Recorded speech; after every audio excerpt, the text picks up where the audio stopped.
I just want to say I'm very happy that it's all over. Been a long time waiting for this. Really happened with the prosecution team. They've really done a great job.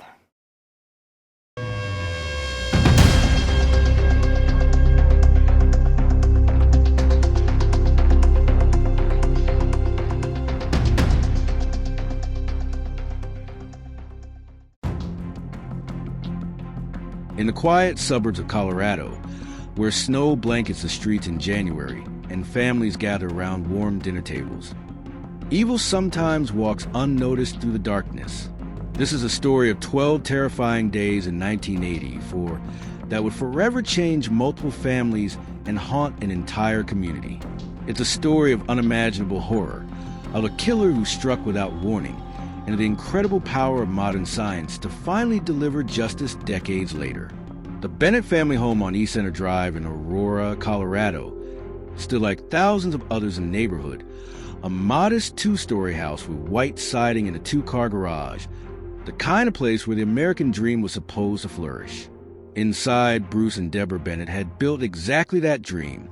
Bruce, born on a spring day in Denver in 1956, had grown up as an ordinary kid with his two brothers Richard and Daniel. There was nothing extraordinary about his childhood, just the simple joys and struggles of a middle-class family trying to make their way in the world. Deborah's story carried more shadows. As the eldest of 4 children, she had been forced to grow up far too quickly when her mother died, leaving her to help raise her younger siblings alongside her father Ernest, a war veteran who carried his own invisible wounds.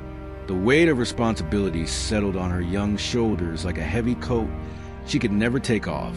But Deborah was strong, the kind of woman who held families together through sheer force of will and endless love. When the family eventually moved to Colorado, she thought perhaps the mountains and open skies might offer a fresh start. It was there, in the crisp Colorado air, that Deborah's brother Larry introduced her to Bruce Bennett. The meeting was simple, unremarkable in the way that the most important moments in our lives often are. But something sparked between them immediately, a recognition, perhaps, of kindred spirits who understood the value of hard work and simple happiness. They fell in love with the easy grace of people who had waited their whole lives to find each other. Their courtship was swift but deep. Bruce saw in Deborah's strength that matched his own quiet determination, while she recognized in him the steady presence she had craved since childhood. When Bruce enlisted in the Navy, serving as a sonar analyst at Pearl Harbor, Deborah waited for him with the patience of someone who knew real love when she found it. The job was demanding, requiring Bruce to work with sophisticated equipment in the tense Cold War atmosphere of the early 1980s, but provided a steady income they needed to build their future together. In January 1976, their first daughter, Melissa, entered the world with the kind of fanfare that only new parents can truly understand. Every cry was a symphony, every smile a miracle. Bruce would hold her for hours, this tiny person who had made him a father, while Deborah watched with the contentment of a woman whose deepest dreams were coming true. 5 years later, in 1981, Vanessa arrived, completing their small but perfect family. The house that had once echoed with just 2 voices now rang with the laughter and chatter of children, the sounds that transform a house into a home. When Bruce finished his naval service, the family settled into civilian life with determination and hope. Using their savings and a loan, they purchased their first home in Aurora in 1983. It wasn't grand, but it was theirs, a place where they could watch their daughters grow up, where birthday parties could be held and Christmas mornings celebrated. Bruce threw himself into the family's furniture distribution business, while simultaneously studying to become an air traffic controller, driven by the desire to provide even more security for his wife and daughters. The rhythm of their days was beautiful in its simplicity. Morning coffee shared between Bruce and Deborah before the girls woke up, breakfast around the kitchen table with Melissa chattering about school and little Vanessa still sleepy-eyed in her pajamas. Evenings were for family dinners, homework help, and the countless small moments that weave themselves into the fabric of a happy family. Melissa, now 7 years old, was bright and curious, full of the kind of energy that made her parents simultaneously exhausted and grateful. Vanessa, at 3, was still discovering the world with the wonder that only very young children possess. On the evening of January 15, 1984, the Bennett home was filled with the warm glow of celebration. Melissa's 8th birthday was approaching, and while Deborah had already planned a party at school, the family decided to host an additional celebration at home. The house buzzed with activity as relatives arrived, their voices mixing with the sound of clinking dishes and the sweet aroma of birthday cake fresh from the oven. Melissa, the center of attention in the way that birthday children should be, laughed and played with her cousins while the adults caught up on family news. As the evening wound down and guests began gathering their coats, making plans to leave, Melissa's uncle noticed something that would later haunt him forever. The garage door was still open. It was such a small thing, the kind of detail that gets overlooked in the comfortable chaos of family gatherings. He mentioned it to Bruce, a casual reminder to close it before bed. Bruce nodded, the kind of absent acknowledgement we give to mundane tasks we fully intend to complete. How can anyone have known that this simple oversight will become the gateway for unspeakable evil? The next morning, January 16, 1984, dawned cold and clear. At the family's furniture store, employees began to worry when Bruce and Deborah failed to show up for work. Phone calls to the house went unanswered, the ringing echoing through empty rooms. Bruce's mother, Connie Bennett, felt the first stirrings of unease as the morning wore on without word from her son or daughter-in-law. By afternoon, that unease had grown into genuine concern. Connie made a decision to drive to the house herself, perhaps expecting to find nothing more alarming than a family sleeping in after a late party. As she pulled into the driveway, she immediately noticed the garage door still gaping open like a mouth frozen in a silent scream. The sight made her stomach clench with a fear she couldn't yet name.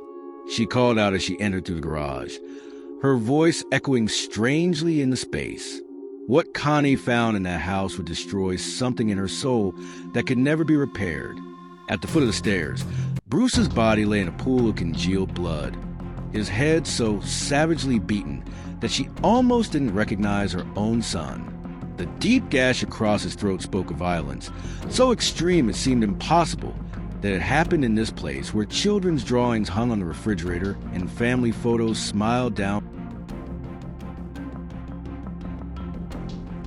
In a state of shock that felt like moving through thick water, Connie rushed to the neighbor's house, her screams bringing others running.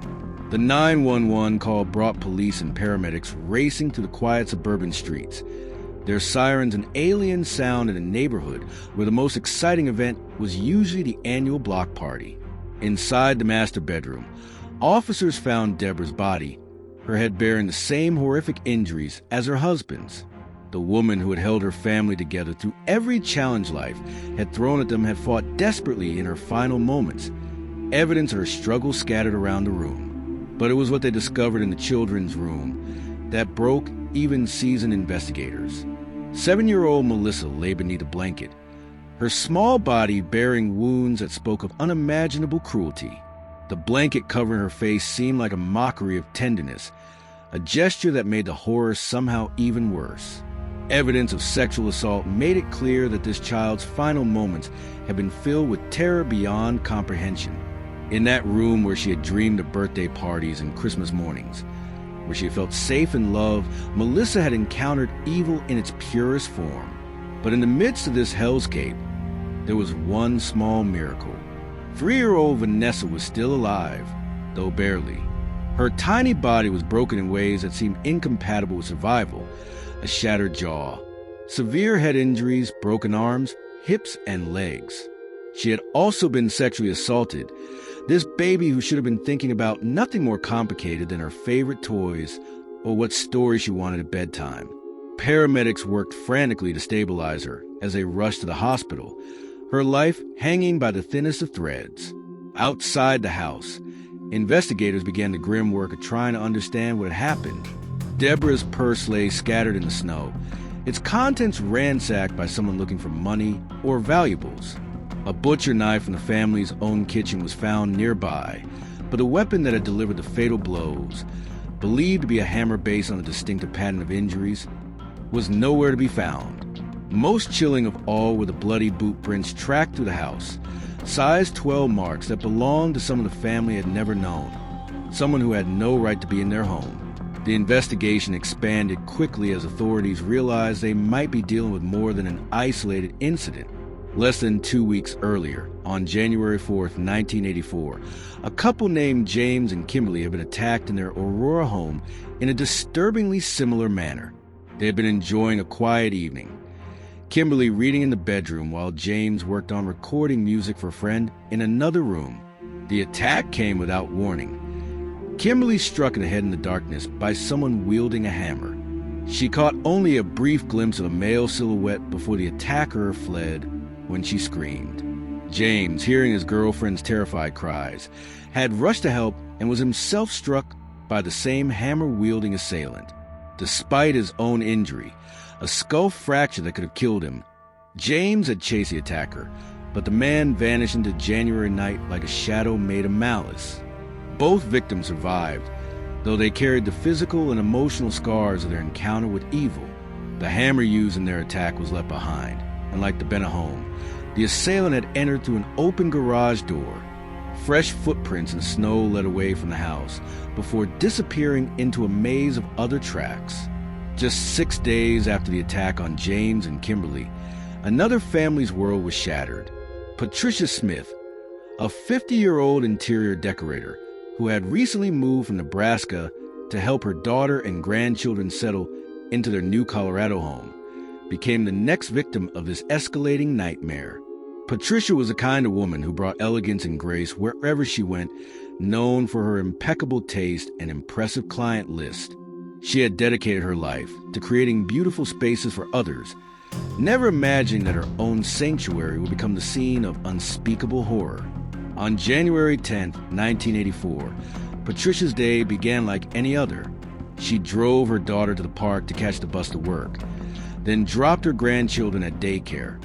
Simple acts of love that grandmothers perform countless times without thinking. She spent the morning working, picked up laundry, grabbed a hamburger for lunch. These mundane details would later seem precious, the last normal moment of a life about to be cut short. When Patricia returned home that afternoon, she went upstairs to her room and turned on the television, perhaps planning to relax for a few minutes before the children came home. For reasons that will never be known, she then headed back downstairs, where she encountered an intruder who had entered through her open garage door. The attack was swift and brutal. 17 devastating blows to her head that ended her life in moments. Like the other victims, Patricia was sexually assaulted and money was stolen from her purse. The hammer used to kill her was left beside her body, covered by a child's blanket in a gesture that seemed to mock the very concept of comfort. That same day, January 10th, brought another attack that would further establish the pattern of this predator's methods. Donna, a flight attendant for Frontier Airlines, was off duty at her home, waiting for her partner Ron, a pilot, to return from a night flight. She had spent the evening running errands, getting mail, and parking her car in the garage. The same kind of routine evening activities that millions of people do without ever considering they might be placing themselves in danger. As Donna stepped out of her car in her own garage, she was struck in the temple by someone hiding in the shadows. The blow knocked her unconscious, and she awoke the next morning to find herself severely injured but alive. Somehow, despite her head injury, she had managed to drag herself to the bedroom, leaving a trail of blood that Ron would follow when he came home to find his worst nightmare realized. The hammer used to attack Donna was found in her car, soaked with her blood. Like the other crime scenes, no useful fingerprints were recovered, suggesting that the attacker was careful enough to wear gloves or had been lucky enough to avoid leaving trace evidence. Donna survived, though the head injury left her with significant short-term memory loss. In a later interview, she would describe the aftermath with heartbreaking simplicity. "I had the mentality of a 2-year-old. Everything was new to me. I didn't know a knife." As investigators worked to connect these attacks, a pattern emerged that chilled them to bone. All the assaults had occurred at homes where garage doors had been left open. All involved the use of hammers as weapons. Most included sexual assault and theft. The attacker struck at night or in the early evening, when families were most likely to be relaxed and unsuspecting. He was clearly someone who moved through neighborhoods looking for opportunities, a predator who turned ordinary oversights into gateways for terror. The FBI brought in a profiler to help understand the mind behind these attacks. The expert painted a picture of a young man, probably in his 20s, intelligent but not highly educated. He likely had finished high school but not attended college. His repeated use of hammers and the discovery of distinctive boot prints suggested he might work in construction, especially given the number of new homes being built in the areas where the crimes occurred. The profiler believed this was an opportunistic killer who would continue attacking until he was caught or stopped by other means. Investigators fanned out across construction sites, talking to contractors and workers, looking for anyone who had noticed something unusual or suspicious. But construction records in the 1980s were often poorly kept, and the transit nature of construction work meant that men came and went without leaving much of a trail. The attacks had been so swift and occurred in such darkness that no one had gotten a clear look at the perpetrator. As weeks turned to months, the community lived in fear. Garage doors that had once been casually left open were now firmly secured. Gun sales increased as families sought ways to protect themselves. Some people even began wearing helmets to bed, a precaution that might have seemed absurd if it weren't for the very real terror stalking their neighborhoods. But then, as suddenly as they had begun, the attacks stopped. No more hammer assaults were reported in the area. It was as if the killer had simply vanished, leaving behind traumatized survivors, grieving families, and a law enforcement community frustrated by their inability to identify him. The case has gradually moved from active investigation to cold case status, joining the thousands of unsolved crimes that haunt police departments across the country. In 1990, 6 years after the attacks, investigators found what they hoped might be their breakthrough: a single blonde pubic hair recovered from one of the crime scenes. DNA analysis was still in its infancy, and the testing process was crude by today's standards. Tragically, the testing actually destroyed the hair sample before any useful information could be extracted, a setback that felt like a cruel joke to the families still waiting for answers.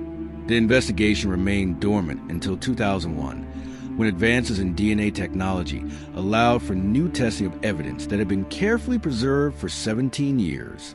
The results cleared family members who had been under suspicion, but still didn't identify the killer. It was progress, but not the breakthrough everyone had been hoping for. Then in 2018 came the development that would finally crack the case wide open. Investigators partnered with a genealogist who specialized in using DNA to trace family relationships through public and private databases. Within just 1 week, she had identified a potential match, someone with the surname Ewing. It was a name that meant nothing to the investigators at first, but it was the first real lead they had gotten in over 3 decades. The search initially turned up several individuals with the last name Ewing living in Colorado, but none seemed to fit the profile they were looking for. Expanding their search through Aurora's database revealed 40 people with that surname, a daunting number to investigate while juggling other active cases. But the detectives persisted, methodically working through each name. In July 2018, their persistence paid off in spectacular fashion. They found their match: Alex Christopher Ewing, born August 14, 1960, in North Carolina. He was currently serving a lengthy prison sentence in Nevada for unrelated crimes, but his background and timeline fit perfectly with what they knew about the Colorado Hammer Killer. Alex Ewing's life story read like a textbook case of escalating criminal behavior. He had dropped out of high school after the 10th grade, claiming he was expelled for excessive drinking. His teenage years were marked by arrests for theft and time spent in juvenile facilities and foster homes. By his early 20s, he was moving from state to state, leaving a trail of burglaries, thefts, and violent crimes. Most significantly, Records showed that Alex had been living in Denver, Colorado in 1983 and early 1984, exactly when and where the hammer attacks had occurred. After the attack stopped in Colorado, Alex seemed to have vanished from the state, but he hadn't gone far. Just 11 days after the Bennett family murders, he struck again in Kingman, Arizona, attacking a man named Roy Williams with a granite rock in a pattern that was becoming all too familiar. Roy survived the attack, though he required over 100 stitches, and was able to provide a partial description of his attacker. When police spotted a man hiding in bushes near an interstate on-ramp the following day, they attempted to approach him, but Alex fled. He was finally captured on February 2, 1984, and charged with attempted first-degree murder and robbery. But Alex Ewing's story took an even more dramatic turn while he was in custody. In August 1984, during transport to a court hearing, he made a daring escape from authorities at service station. Wearing nothing but red shorts and an orange jumpsuit, he disappeared into the Utah night, sparking a massive manhunt. The freedom didn't last long, but Alex made the most of it in the most horrific way possible. Just hours after his escape, Nancy and Chris Berry were found brutally attacked in their home, attacked by someone who had entered through their open garage door and beaten them with an axe handle. Miraculously, their children were unharmed, and both parents survived. 4 days later, Alex was recaptured, weakened, and dehydrated. When police found him at a phone booth, apparently trying to call his brother for help. This time, there would be no escape. He was sentenced to 110 years in prison for the various charges against him, including attempted murder, assault with a deadly weapon, robbery, and escape. For over 3 decades, Alex Ewing sat in his Nevada prison cell, apparently confident that his connection to the Colorado murders would never be discovered. He even set up a profile on a dating website, fully expecting to be released after serving 40 years of his sentence. He had no idea that advances in DNA technology were about to destroy any hope he had of ever walking free again. In July 2018, Colorado investigators made the trip to the Northern Nevada Correctional Center to interview Alex. They approached carefully, initially pretending to be non-law enforcement officers to keep him talking. During this first interview, Alex spoke candidly about his past, mentioning that his father had been in the Air Force and discussing a childhood illness, spinal meningitis, that he claimed had nearly killed him and caused dramatic changes in his behavior. Most importantly, Alex admitted to spending time working in construction in Colorado, particularly in Aurora and Lakewood, before leaving because it was too cold. This admission placed him in exactly the right locations at exactly the right time to have committed the hammer attacks. The next day, investigators returned with photographs from the Colorado crime scenes. Initially, Alex denied recognizing any of the victims, but when shown a color photograph of Patricia Smith's body at her crime scene, his composure cracked. He became visibly agitated, insisting there must be some mistake, and immediately demanded a lawyer. What Alex didn't realize was that his decades of confidence were about to crumble completely. Colorado investigators had already obtained court orders for new DNA samples, and the results were unambiguous.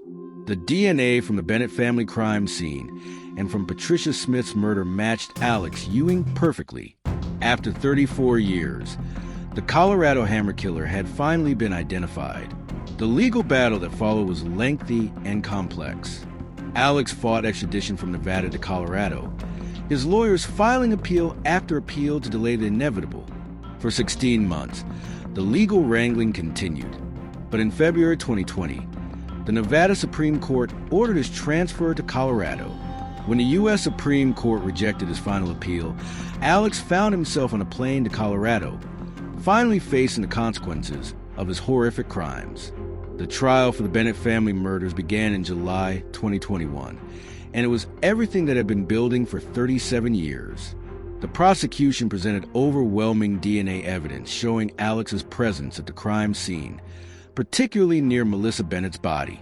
They drew detailed comparisons between the Bennett attack and Patricia Smith's murder, showing the identical patterns of entry through open garages, the use of hammers, sexual assault, and theft. The defense tried desperately to poke holes in the investigation, claiming DNA samples had been mishandled and pointing out the lack of fingerprint evidence.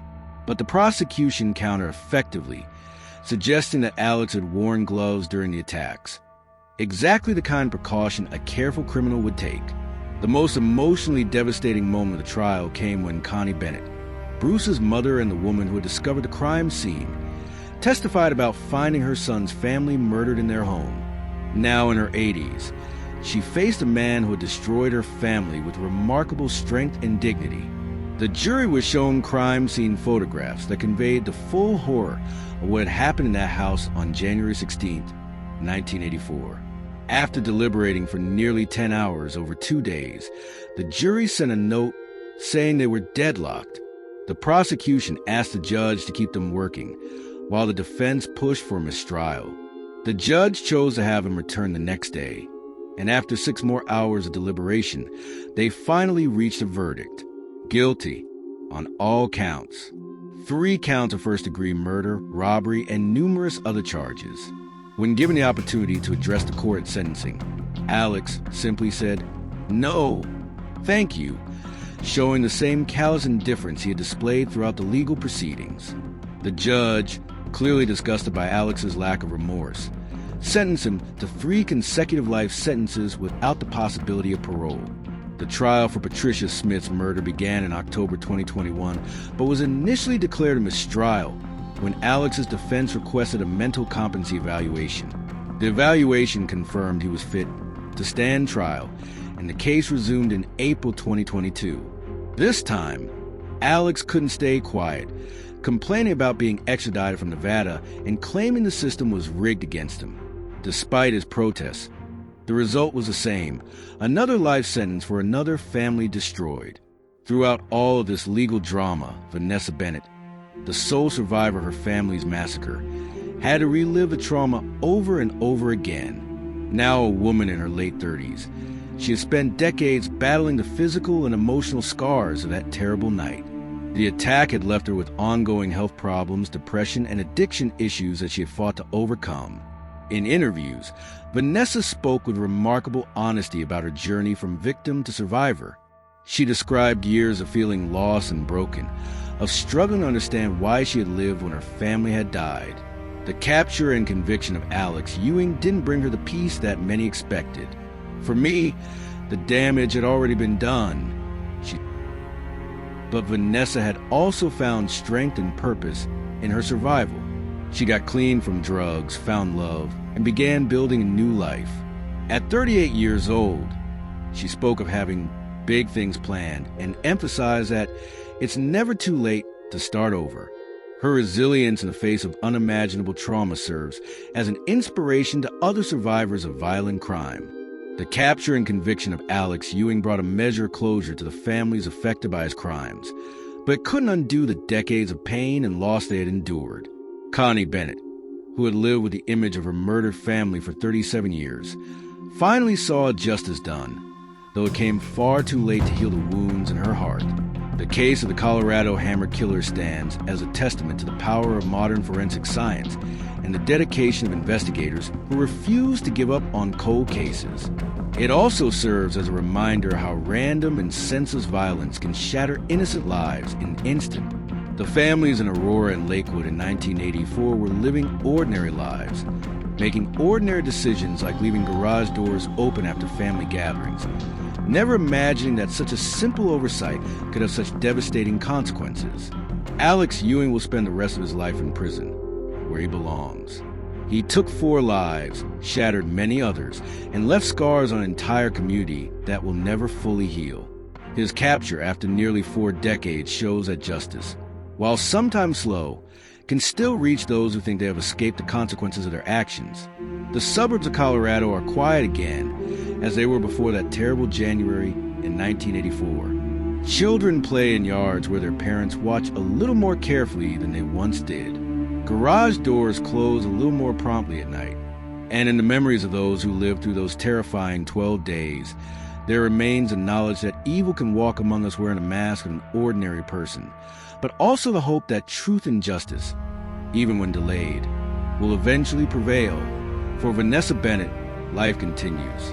She carries a memory of a family she barely remembers but will always love, and the strength that comes from surviving the unsurvivable. Her story reminds us that while we cannot always prevent terrible things from happening, we can choose how we respond to them, and that sometimes the greatest victory is simply the decision to keep living, to keep hoping, and to keep believing that tomorrow can be better. A man already serving 3 life sentences received another one today. A Jefferson County jury convicted Alex Ewing last week of sexually assaulting and murdering Patricia Smith in 1984. She was killed in the townhome she shared with her daughter and 2 grandchildren. Smith was killed 6 days before the murders of 3 members of the Bennett family. The 2 cases were remarkably similar. The killer slipped through an open garage door and attacked the victims with a hammer. Today, in an emotional sentencing hearing, Smith's grandson told the judge how the killings still affect him. I've had way too many moments of anxiety since that day. Did I leave the garage door open? Did I leave my doors unlocked?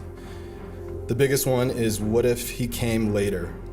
What if he came when the rest of my family was home? Would my family have the same gruesome and tragic fate as my grandmother did? Ewing did not address the court. His attorney said he maintains his innocence and plans to appeal. The 2 cases were unsolved for more than 34 years before a DNA match led investigators to Ewing.